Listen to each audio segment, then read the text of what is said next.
Welcome to Unapologetically Abundant Podcast.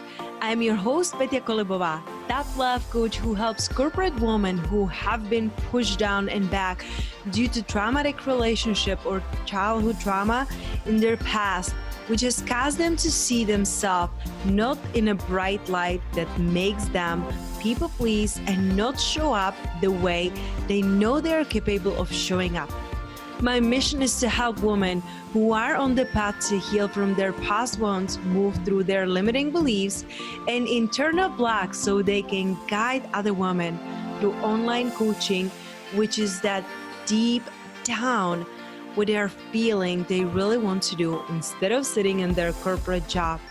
Each week, I will be offering an interview or an idea that will support you to leave behind what isn't serving you anymore and create a life filled with freedom, abundance, and purpose. No more hiding, no more waiting. The time to take care of yourself, to uplevel your life is now. Hello, beautiful soul. I am extremely excited about today's episode because today's guest, not only she's a dear friend of mine, but she is such a world changer and way shower, someone that I deeply honor and respect and admire. And she will be sharing some of her love, wisdom, and light today with you because if she's not recording here, she is leading the light workers into their purpose. And that's something that I truly, deeply believe that we need. So welcome with me, Amber Valdez. I'm so excited to have you here, girl. I am so honored to be back. How's everybody doing? Oh my gosh, don't you sometimes wish that the podcast could be live and you can see actually people and interact with people? Because I love podcasting, but then what if somebody has a question and what if they like something, like really clicks with them and we cannot answer it? So if you do have any questions, please make sure to connect with Amber on Instagram. She's very active there and she has her beautiful website. Everything will be in the show notes or just DM me on Instagram because we are more than happy to answer any questions that will pop up because they will. This episode is going to go deep. I already know it. But before we go deep, Amber, before we even start talking and bringing in what really came up for us that we want to share about today, I want to ask you if you would be open for a quick guided visual meditation. Yeah. Oh, yeah.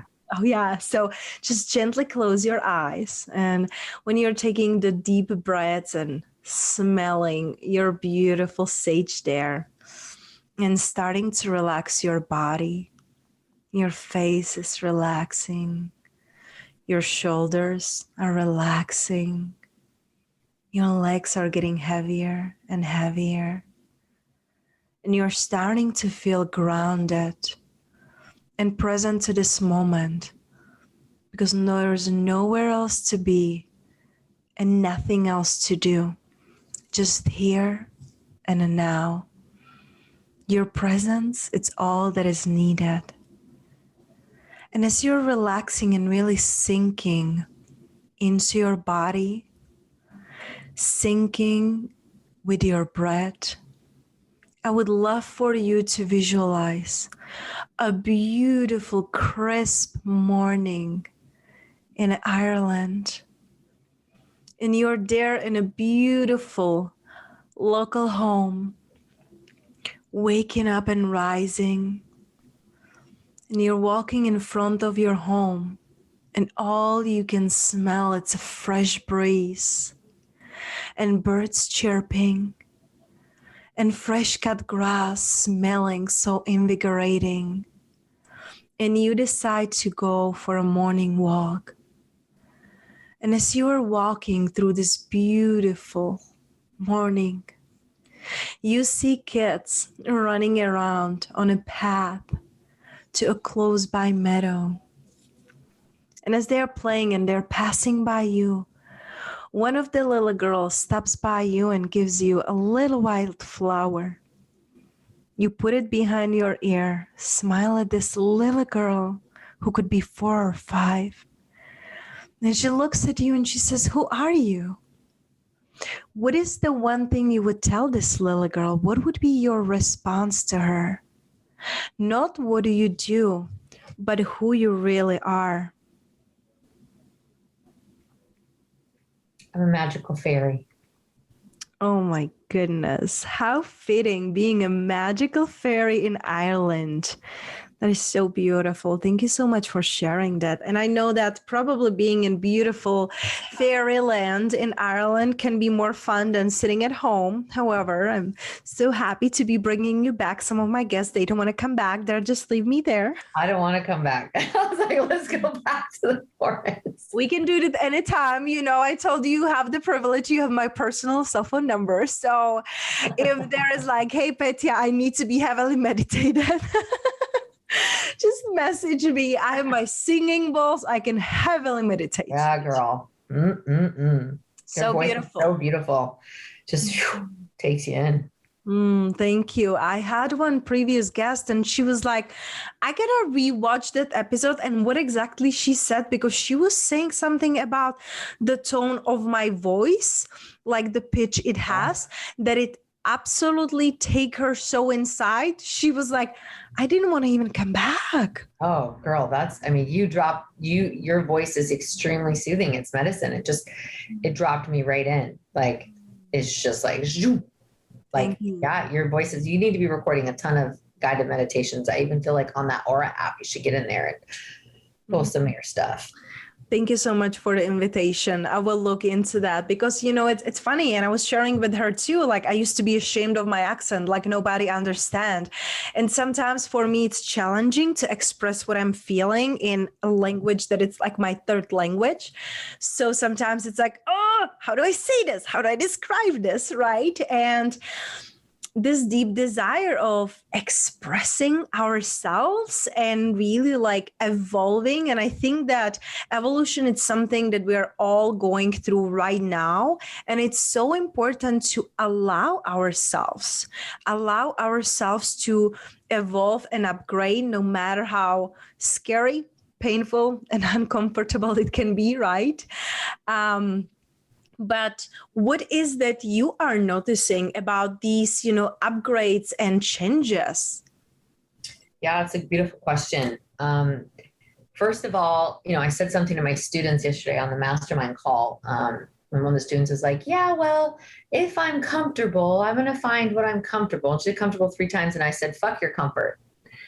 And she was like, huh, you know, her face. And they leave it up to me to always be like the loving interruption. But we're either committed to growth or we're committed to comfort. And I don't know about you, but I don't know any lessons that came from our comfort zones. It's not just a bumper sticker, it's real. And then we have these really challenging times in our life when we forget that they are upgrades. You know, before we started recording, we talked about these, and I'm sure we'll touch on it, these really intense, out of left field, forced initiations that were like, holy smokes, it's like someone's ripped us out of a relationship or ripped us out of our marriage or ripped us out of a job. I mean, if I had $1 for every person that's like, oh, got fired from my job. Oh, my landlord called and said, you know, I found out when I was just in Miami with my friend Sahara and Mel Wells, and one of the girls was like, got the call in the morning. Her landlord said she wanted to move back to her Miami condo. And she's like, wait, what? And you were just telling me that happened to you. And it's like, it threw her through a loop. And I was like, that's when spirit is literally coming in and intervening and saying, go. And I think about when I was in California up in my mountain house that I'd manifested, and I was in LA for 18 years and finally got enough courage to move to the mountain. And, you know, 7 months in, my landlord's like, I want to move back up to my house. And I'm just like, are you kidding me right now? Right. But it's like, these are these upgrades, these painful moments where you're like, wait, what's happening right now? Like, I literally moved across the country to Austin with a man to build a life, planning on having children, shopping for houses, and literally got forced out of our house with mold. Our relationship was falling apart. And I just bought my own house by myself. And out of nowhere, it was so painful and so fast that I woke up this morning, my first day in my brand new home. I'm a first time home buyer, broke ancestral lineage. My mom and dad never bought their own home. Like, this is like a big deal. But waking up and going like, what timeline am I on right now? And if you're seeing these like really intense changes, like, listen, doesn't get any more intense than like COVID, breakup, like all these health problems, moving multiple houses, and then buying your own house out of nowhere, going like, whoa, how many more fast life changes are going to happen in a month and 1 week period, right? Like suddenly being forced to move out of my house, suddenly being forced to like go through a breakup, suddenly, buying a home. Like these are like major milestones in people's lives. How quickly can we shift? Yes, there's tears. Yes, there's confusion. Yes, there's questioning. Yes, there's darkness, but it is from that death and rebirth. And one of my students said to me, and don't you love it when your students mirror back your own medicine to you? And she said to me, one of my coaches said to me once, if I recall, that if you don't choose, spirit will choose for you. And I was like, I feel you, girl. Land it. Because I knew a long time ago I should have been out of that relationship, probably 2 weeks in, right? And spirit was like, all right, well, if this isn't going to get her out, if this isn't going to get her out, if getting sick and not being supported when she had COVID and get her out, if all of the, health stuff, the hitting her head on the wall, like all the drama in Tulum, all the things. Okay, well, if she's not going to choose, we're going to choose for her, right? And I'd known I needed to get out of that house, but I was just like, oh, I liked this and that, and I made it work in my brain. So whatever you're growing through in your life right now, whether it be settling in a job, settling in a home, settling in a relationship, if you don't move, literally, spirit will move it for you. And that is going to be more painful than if you just chose yourself, right? And we talk about the comfort. I mean, you've probably been super comfortable in the house, right? Like comfort zone. And if you don't want to change, stay comfortable, So like, what's the most uncomfortable thing for you right now? Moving to another country out of nowhere, right? It's like, ugh. But there's an upgrade. And that's a big part of the ascension, is releasing these attachments to what we think we know and what's comfortable, and living in the normalcy of discomfort. And that's really what the ascension is all about. And it comes in waves and it comes hard.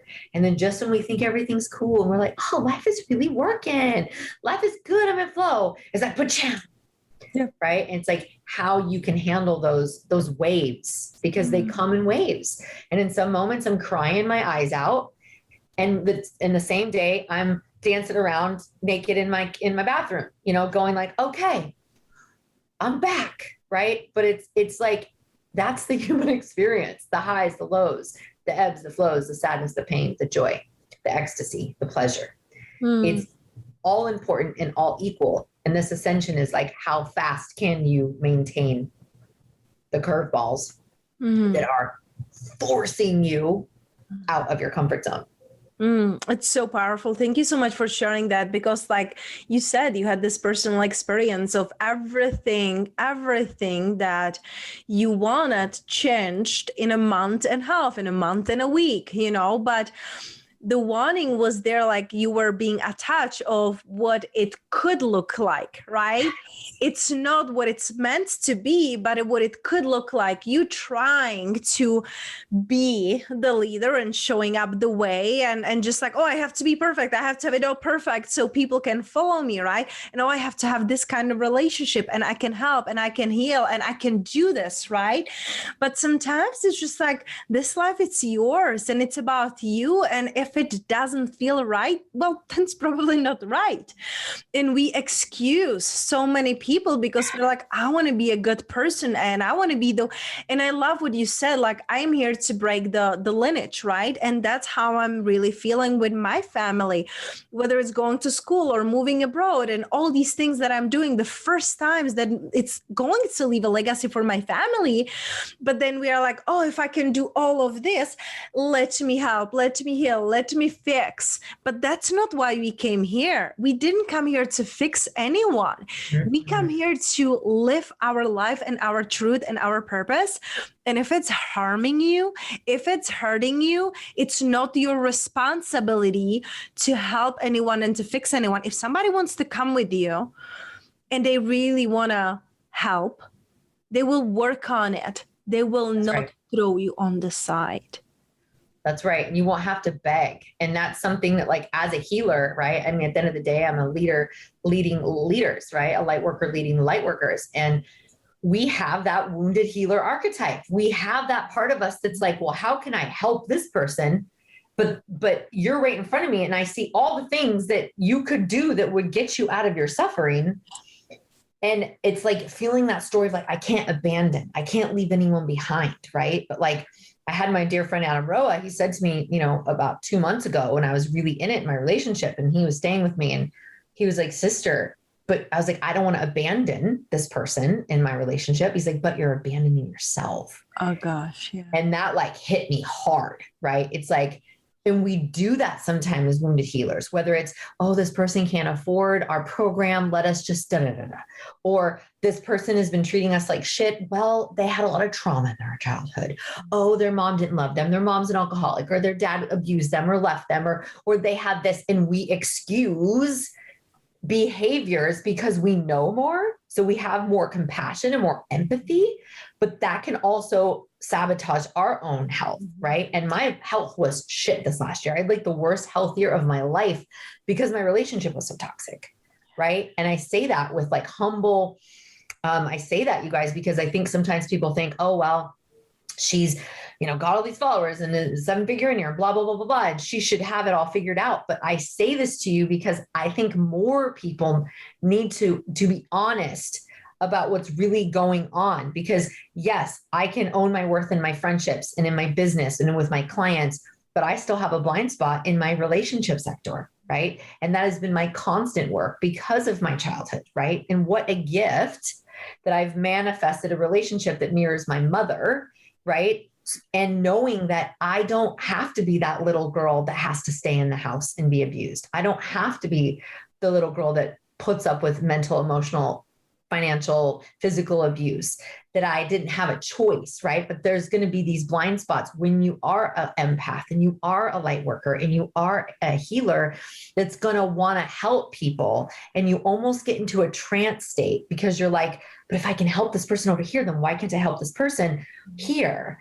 But I loved what you said about like, we didn't come here to suffer. And I think that if we've had childhoods and past where suffering was the normal, we have a bigger pain body, as Eckhart Tolle will talk about, a bigger pain body that can withhold the pain and stay in the fire, but we don't have to, right? Like a monk or a Buddha could go in a lion's den and probably meditate, right? But like, why would one want to, right? Why would one want to put themselves in the middle of Times Square in New York City and like try and meditate? Like, yeah, sure you could, but why would you want to, right? And I think that that's what we get to look at no matter where we're at in our life. Sure, you can, but there's also other jobs, friendships, relationships that aren't going to be so hard that are available for you as well. And so I think that's what ends up happening with us and our empaths. And so I just wanted to share that with you because I think more people get to be honest that like we all have our shit. Oh, we do. And we all have our stuff and none of us have ever arrived. And the more we can talk about this stuff, the more we can stop pedestaling the people that we listen to on podcast or we look up to online or in the world. Because everybody's got their shit. We all do. We all do. And thank you for sharing that because it's never like picture perfect, right? Like it's, and it's something that I, talk about on my past podcast recording. You will never arrive. There is no point that you're like, okay, I've made it. I'm done. I'm good. I don't have to do any more work, right? You're laughing, but isn't it like so funny? Because I was living in that illusion. Oh, when I have the house, when I have the money, when I have the husband, when blah, blah, blah, living in a when land, and you will never arrive because, like I remember there were months that I was praying to make $3,000 a month just so I can pay my bills. Yeah. And there were months that I made $1,800 and my bills were $4,000. And I'm like, what am I going to do? Right. So I've been there when I had $10 in my pocket and I was thinking, will I buy a gas to go to my job or will I buy a food? I just, like, you don't know. And then you arrive and you make 3K and you make 10K and you make 30K and you're like, okay, now I want a 7-figure. Now you will never arrive. Never. And more problems come when more things happen. Like I remember when my biggest problem, like you, was trying to pay my $1,000 rent in Hollywood, stressing the fuck out. Like, how am I $20 to go buy groceries at the dollar store? Yeah. Right. Like I get that. I know what that feels like. You know what that feels like. Yeah. Right. what helped you to change that, Amber? What helped you to like transmute that, because like we said, we are all going through all these changes and it's happening, and now it's happening faster than ever. But how do you shift that? What about the people who are still going now in their darkness? Because what I heard you said, it's like when you are healer and you want to help other people, you're in this trance. You're in a trance and you want to help people and you're just blinded. You're like the horse going and you're like, I just want to help. And if I can help this person, then I will be better. How do you get out of the trance and how do you transmute that energy so you are able to attract and keep the abundance? Because I know it's once you learn to create abundance, you're like, oh, I know how to make money. And then you're spending it even faster. So yeah, how do we do that? Oh yeah, great question, babe. First of all, I think we have to recognize where we're self-sacrificing and where we're making actions from our wounds. We're making actions for our martyr. And that's why it's so important to have a coach or like be in programs or communities, because you can't hide in those containers. People are going to call you forward. It's like, wait, but this girl said the other day, well, my husband wants to go back to school. So it's like, I don't know if I can like afford to join this thing. And it was just like, wait a second, whose money is it? Like, are you asking him for money for your coaching? No. But like we have, and I'm like, like, is she self-sacrificing for this other person? And I think that because many of us grew up in like givers, and my dad used to say, givers must draw boundaries because takers rarely do. And it's true. When you are an empath and you're a light worker, you're going to give your shirt off your back. Like I get it. I see you. I hear all of you who are on here, and you're obviously that, or you wouldn't be listening to this beautiful goddess, right? Like attracts like. But we really got to check our wounds, because I remember in my early 20s, I had 4 jobs at a time, dating a loser boyfriend who was like a drug dealer. And I was filling the fridge up and paying for dinners and paying rent for us. But I was working 4 jobs. Yeah. I was so committed to not being broke because of my scarcity growing up on food stamps and going to the food bank for food as a kid, free lunches, that I was like, I'm going to make money. But I was dating someone who didn't have a job. Right. So it's like, it comes in a disguise, right? It's like, well, I have to help everyone. And the truth is you don't have to help everyone. And so I think looking at it as like, not my client, not my problem. Like if they're not paying you, it's not your responsibility to fix anyone's problems. And how about just not dating people that need help, that need your coaching? How about dating someone that gets their own coaching, has their own therapist, has their own coach, right? And you just maybe dating people who are handling their own shit. So that's that question I wanted to speak into. The second piece is like, how did I transmute the scarcity? So I started investing more money in myself than I could afford. And this is going to sound like Japanese to many of you guys. They're like, yeah, but how can I pay for a program where I don't have the zeros in my bank account? That is your initiation to go out of scarcity mindset, which is I can only afford what's in front of me and in my bank account, into abundance mindset, which means I can afford whatever I say I want to afford. Now, from the third dimensional brain, that seems batshit crazy. Well, what do you mean? How am I going to pay for a $1,000 course if I have $10 in my bank account? I totally hear that based upon the $10 in your bank account, there is not money there, but there is money everywhere in the world. And it's about using the world, using God as your loan officer. Like I think about, I opened a 0% interest credit card. I lied about having a job. I lied about the duration of the job, and I lied about how much money I had saved. Not telling you to do that, just telling you what I did. I used the system. That was like, the credit was a gift from God, right? And some people get a PayPal loan, and if you want to go to college, you don't decide to go to college. Well, some people do decide to go to college based upon if they have money for it. Most people say, I want to go to college. I'm going to figure it out, right? I'm going to figure it out. I'm going to figure out how to get tools and education to support me in creating a new life for myself. What happens is people want to get into abundance by just like chanting abundance mantras and like doing affirmations and like watching The Secret 100 times over and thinking that they're going to actually create the thing without being in action. The thing is, you have to get comfortable being uncomfortable. And that means investing more money. I've seen people be like, it's rent or a coach. I'm choosing a coach, right? I've seen people be like, I'm going to let my credit card go delinquent these 3 months because I need to invest in a coach that's going to help me actually get out of being broke in the first place, because broke is a habit. Scarcity is a habit. And if you keep choosing everything in your life from what's in your bank account, you'll always be broke. So I invested more money than I could afford. I opened a 0% interest bank account. I invested in my first coach, which was more money. $5,000 at the time was a lot of money for me. And I know it's probably a lot of money for a lot of people, but it's not a lot of money for me now. My last coach cost 30 grand and I ended up having a $400,000 month within a month of investing $30,000. That's because I believe in paying people that have the directions to where I want to go instead of us trying to figure it out on our own. Most people are too scared. They're like, that's crazy to spend $5,000. Well, I think you're crazy to spend 30 or 40 or 50 to go to college to get a piece of paper for a degree you don't even do. I think that's fucking crazy, right? But because society tells you it's normal, you buy into it. Because your parents walk you down to the bank to get a loan, that's totally acceptable.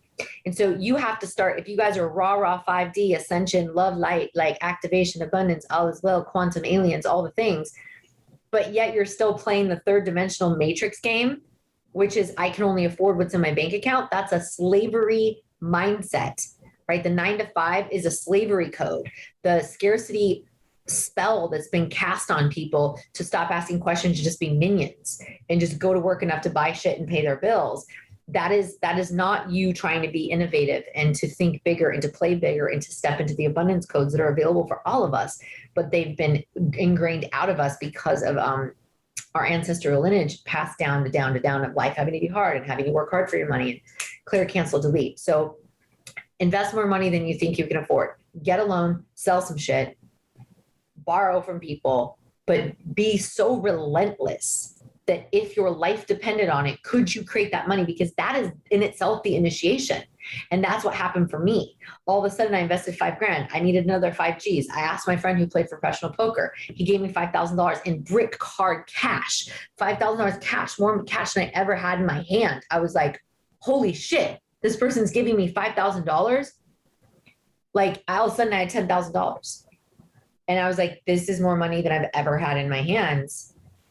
Let me invest it in myself. And from that point on, it just kept growing and growing and growing to the point where I invested $5,000 for a 1-week mastermind. And I just kept rewiring my codes and my beliefs around what was a lot of money. To now the fact that I just put $52,000 and just paid for this down payment in my house and I didn't even bat an eye. Like it might as well have been $5.20. I had absolutely no charge in my body. And it wasn't always that way, guys. But it's because I've continued to say, if I want that, I'm going to have it, right? I went to the spa in Vegas. It was like $350 for the thing. I was like, okay, just I'm worthy, right? And it's like, well, easy for you to say that now, Amber, because you have money in your bank account. But you guys have to understand, like the first Christmas I spent by myself in Hollywood, I had no money. I went to Ross. I bought myself a dress. I put it on a credit card. I went to Mastro's, which is like a fancy pants steakhouse in Beverly Hills. I sat there at the bar and ate crab legs on Christmas. Could I have air quoted afford that? Fuck no. But I knew I needed to step into this abundance frequency. I needed to step into my worthiness, right, of what I was worthy of in order for me to retrain my mindset that I'm worthy of being in Beverly Hills. I'm worthy of eating steak or crab legs. I'm worthy of this level of abundance.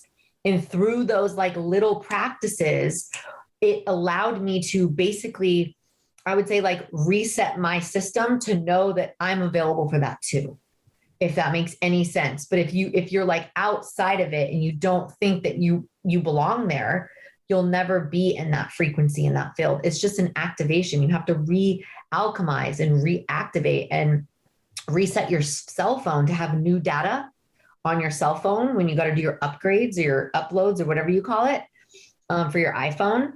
You have to update your mindset of what you're worthy of because it's all vibration.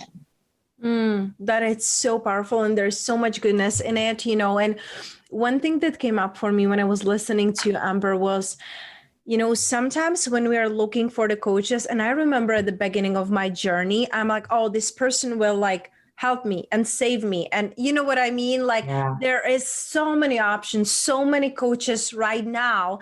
And how do you know that this is the person that is going to help you. Like you shared, like I invested 30K, but I made 400K. Amazing. If that's a case for everybody, wouldn't like everybody do that and go with a coach and like, okay, this is very stretchy. Let me invest this, you know what I mean? Because like people who are listening now, maybe like investing $5,000, it's a lot. Maybe investing $1,000, it's a lot because they are still thinking that what I make, it's what I have, right? Because they're in their jobs. But how do you know who do you invest in when there's so many options? How do you know that this person will help you to bring back the ROI?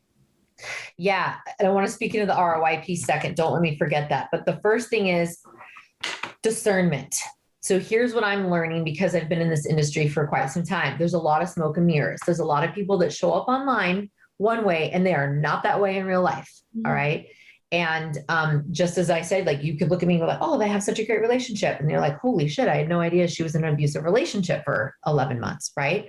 So you get to use levels of discernment. It's not about what their testimonial says. It's not about people that are praising them online. It's really about you dropping into your heart and your meditation and seeing how your body feels and really take some time to meditate. And I say the same thing when people are going to work with shamans or go do medicine, plant medicine. Use deep levels of discernment and don't think, well, if they're friends with that person, they must be good, because there's a lot of people who post pictures with people that they meet trying to get this social proof and the social credit. Well, if they run with that crew, then they must be da-da-da. And I've fallen for that in the past as well. I thought that, oh, they're friends with them, they must be good people or what, da-da-da. You have to use your own level of discernment. So I would say drop into meditation, feel into your body and ask yourself, like, is this the best decision for me? Number one. Number two, I think we live in a society that wants instant gratification. I want to lose 10 pounds tomorrow. I want to make 10K in 1 month. I want to, right? But if you think about something as 3D as college, you go to college from 4, 6 to 8, 10 years if you're a doctor, you're not going to be making the money you invested while you're in nursing school. You're not going to be making the money invested in law school till probably 10, 15 years after law school. We have to get our brains out of like, well, if I invest in a coach, then I have to get my money back right away, right?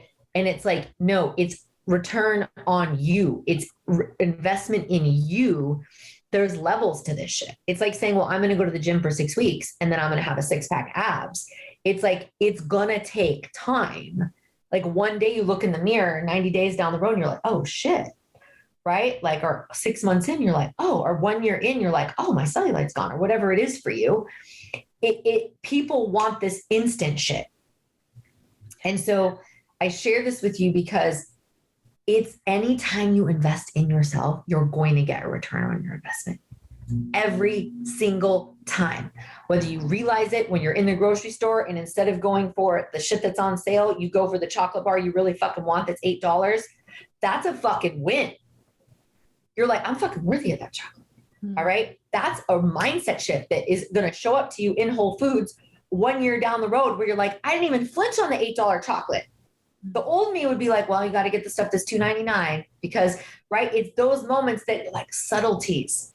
When you see you're on a date with someone and they're only talking about themselves, they're not asking you any questions. And the old you'd be like, wow, he's really fucking hot. Who cares? And then all of a sudden your moral internal compass goes, no, I want a man who's actually going to listen and ask me questions.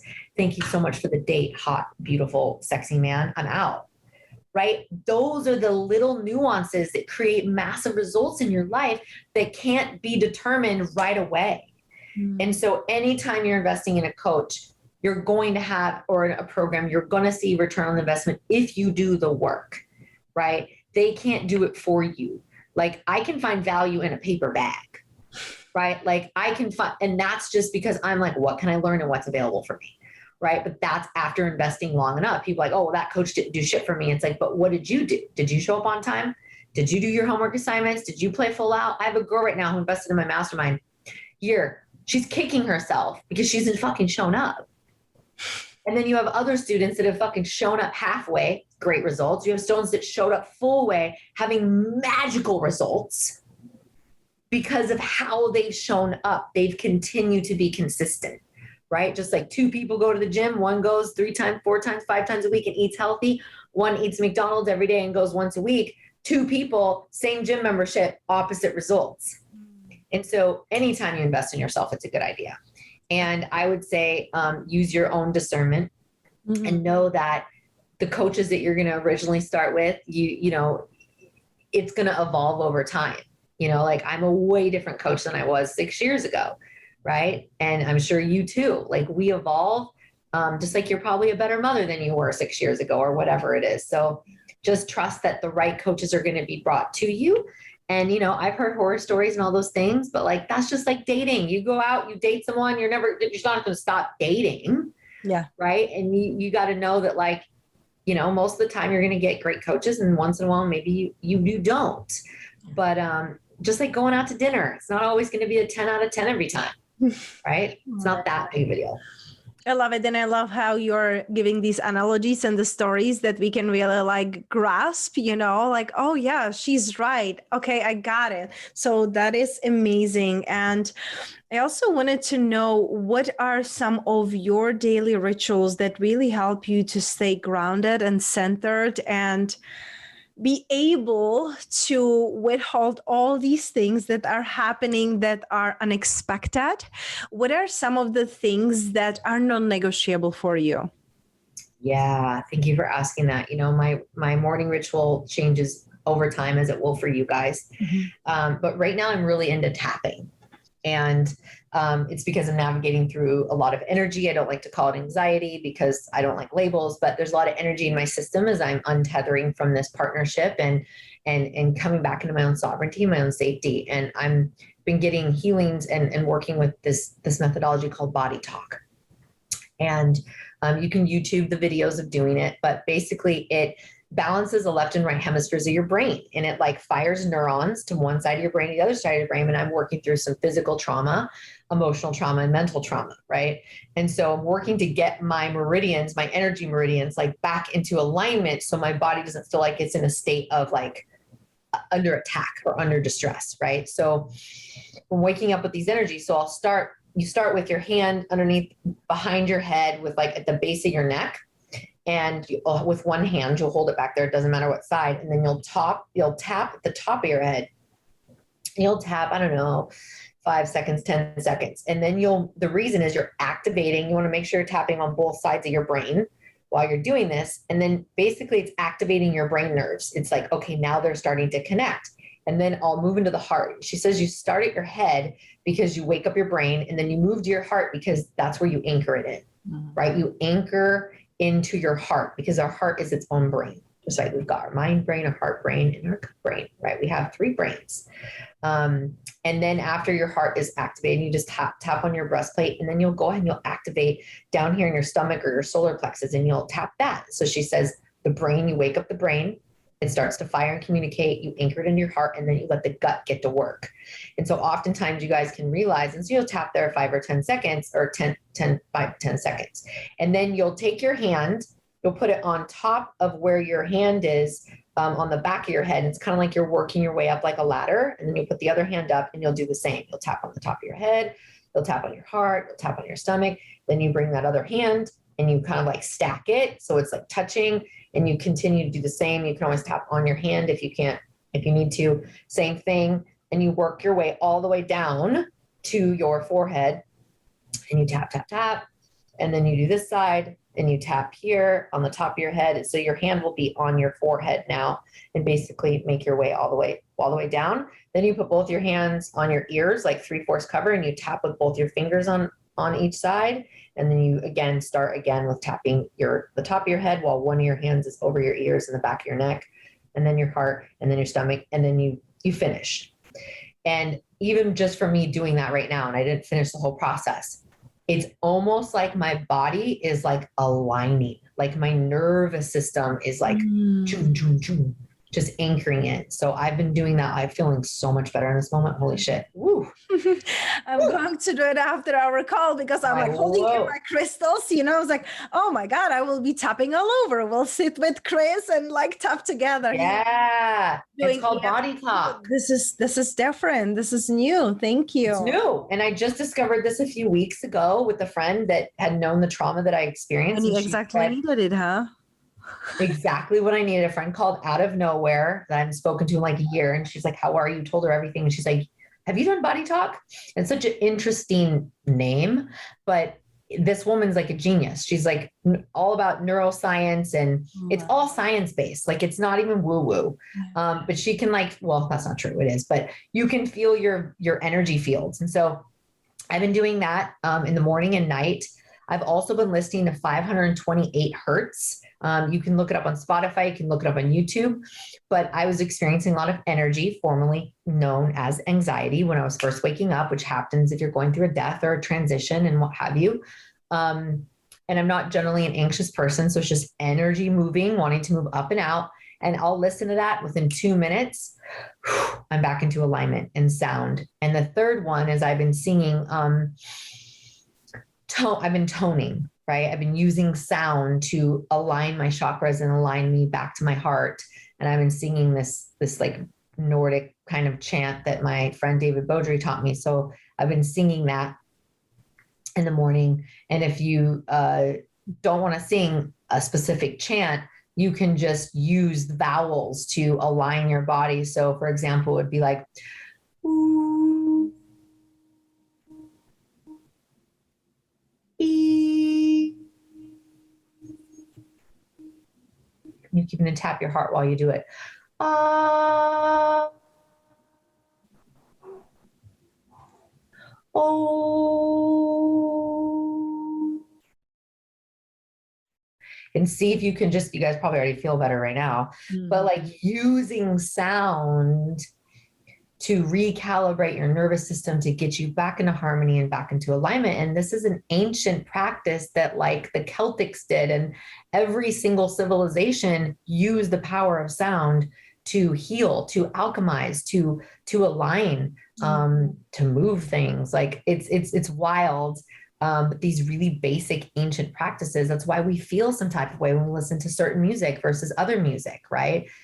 Because sound creates heart coherence and it creates healing in the body and it gets us back into who we are. So a lot of sound, a lot of tapping, breath work.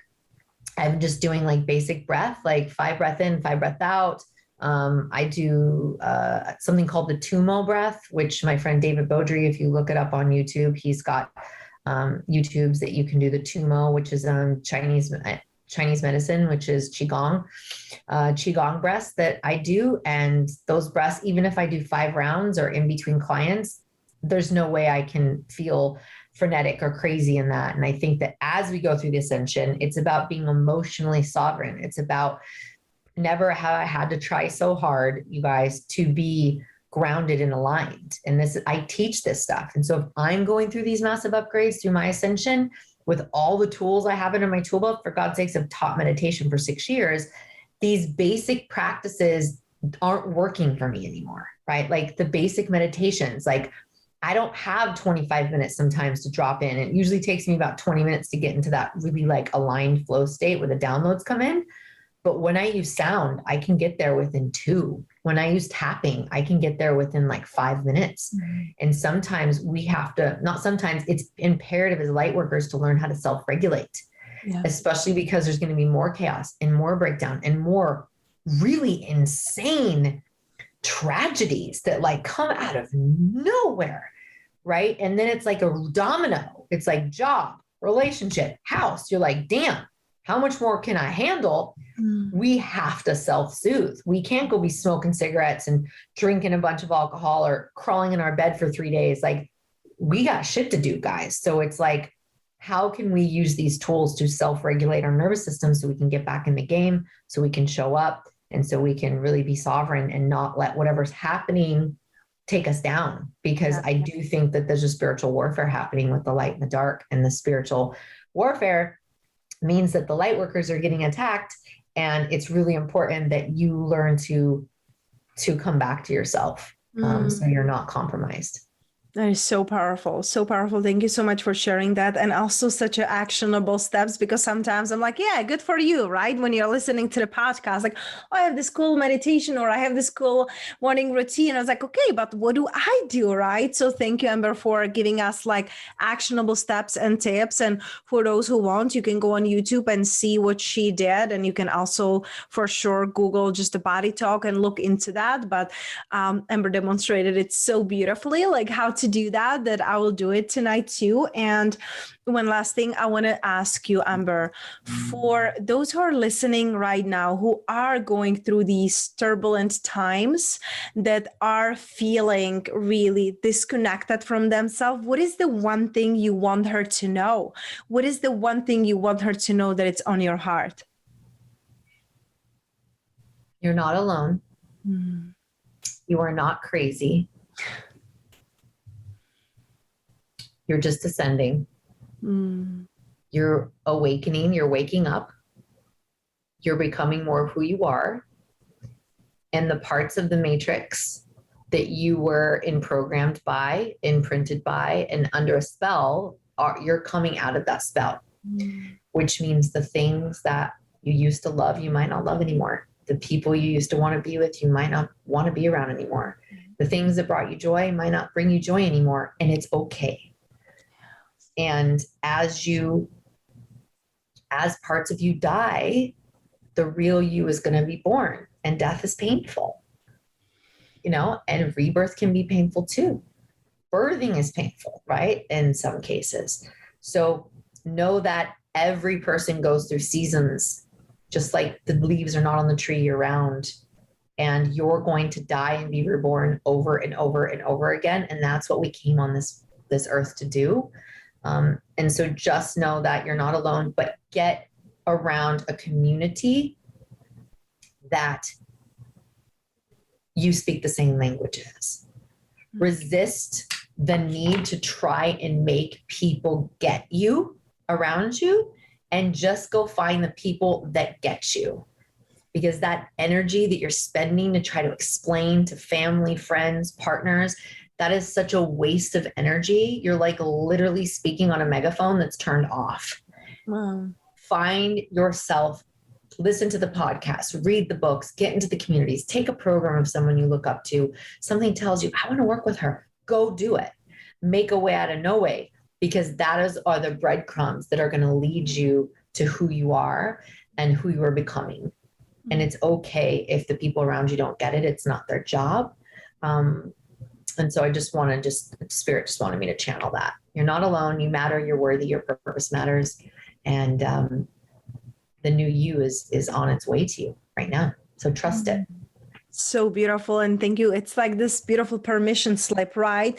When we are thinking we have to be helping others, we have to be fixing others, we are crazy, right? With everything that we are feeling and going through. And when you realize that you're not crazy, and I always love to say it, and I so align with what you just said, you're perfectly made for your purpose. You're perfect for your people. You cannot waste your energy on explaining yourself. You can clarify it, because sometimes we don't understand. You can clarify it, but you don't need to explain yourself to other people. And it's so powerful when you realize it. So, Amber, I know that there's a lot of things that you are ascending and rising above right now in your life. And I know that you're loved, you're supported. I wanted to hear this. I wanted to know how much difference you're really making in people's lives. And you are heard. You're heard, and you are needed, and you are seen, and you're honored, and you're respected. And your people will just always adore you and see you and uplift you when you're falling down. So thank you so much for being here. Thank you so much for showing up when you could be doing a million other things like unpacking. It's 5 Oh my goodness. on my clock. You are living in the future, 2 hours in the future. Love it.